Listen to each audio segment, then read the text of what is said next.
Hello, this is David Clive Price from davidcliveprice.com, and this is the podcast edition of this week's challenge, 4 Confucian Values for Doing Business in China. There is a common myth among Westerners that all Asian countries share the same Asian values, attitudes, and approach to business.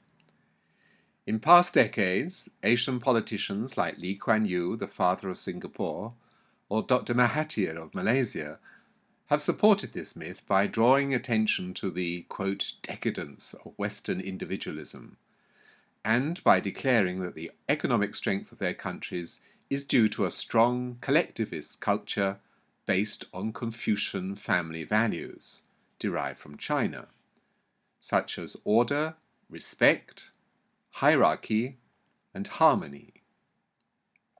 Too much democracy is cited as the reason for social instability in the West, freedom of speech as the generator of cultural weakness, unfettered individualism as the cause of the breakdown of group and family consciousness.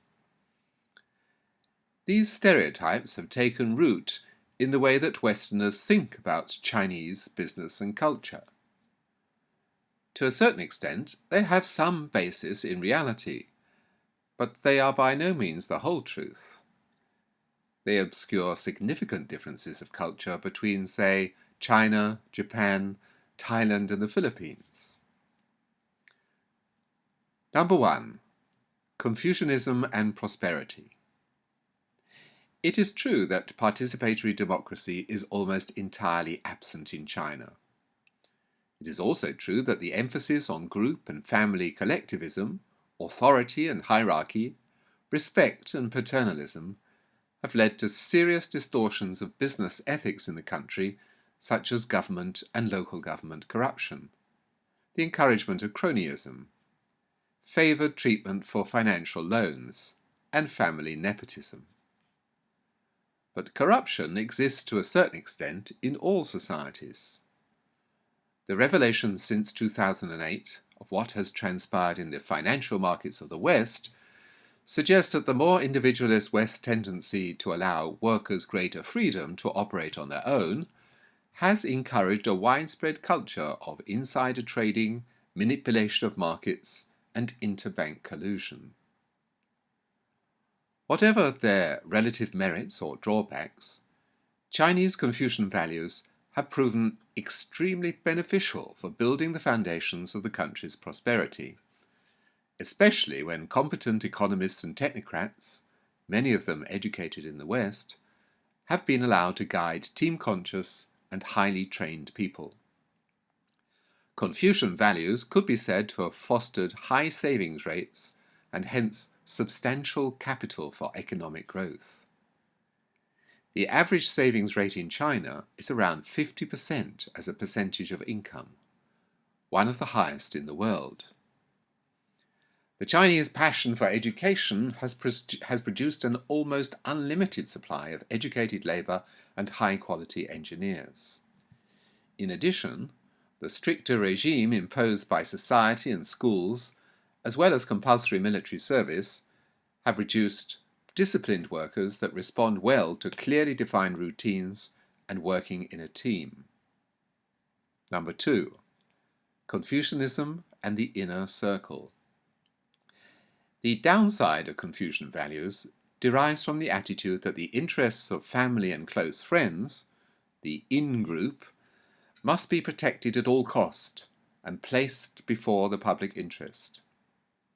Family can be interpreted to include the inner circle, or loyal subordinate, or even government officers.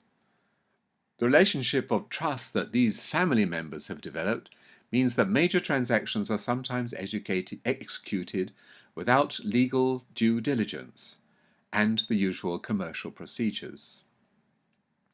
This tradition derives from the gentlemen's agreements prevalent in Chinese business circles in the past, and that still characterize the approach to contracts and decisions in China today. Although some deference is paid to legal and corporate governance requirements, the overwhelming factor determining the outcome of business negotiations in China is usually trust and the length of the relationship.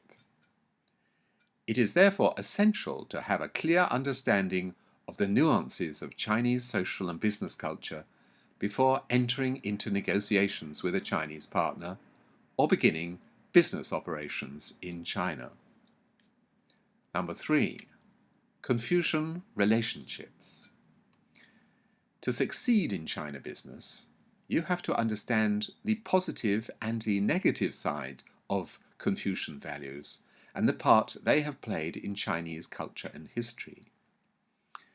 It is also essential to grasp the difference between business relationships as understood in the West and relationships as cultivated in the East, especially in China. Business relationships in the West are based on independence, not imposing on others. And although they may be friendly, they are centered on contracts, restrictions, and arrangements. Thus, they often proceed and are not necessarily bound by friendship. In the East, however, and especially in China, relationships are based on trust, reciprocity, and mutual obligation, as derived from Confucian values. Their long-term and personal nature means that they can withstand volatility and change. They are therefore not subject to contracts or transactions, and they are only entered into after a long process of evaluation of your capacity for trust, sincerity, and loyalty. Number 4. Joining the Confucian family. If you are a member of a Chinese family, or from the same town or a university, you have made a ready-made circle of in-group relationships. But as a foreigner, you don't have immediate access to these Confucian ties of trust and reciprocity. You will therefore have to earn them. So it's not enough to say hello and ask a few quick questions about your Asian counterpart's health when getting down to business at that all-important meeting. Building Confucian-style relationships takes time in China and in Asia as a whole. Your connection and networks, as well as your capacity for sincerity and loyalty, will all be probed. In the Asian view, it is good relationships that withstand business challenges, not contracts. So make sure you are ready to be patient and spend a lot of time on building trust and rapport, especially in social situations. You will not regret it. You will be making your business Confucian, and that means successful for the long term. Have you had difficulties with understanding the importance of Confucian-style relationships in China or in Asia? How did you resolve them? If you want to know more about building successful business relationships in Asia, please go to my website davidcliveprice.com, where you can also find the text version of this podcast.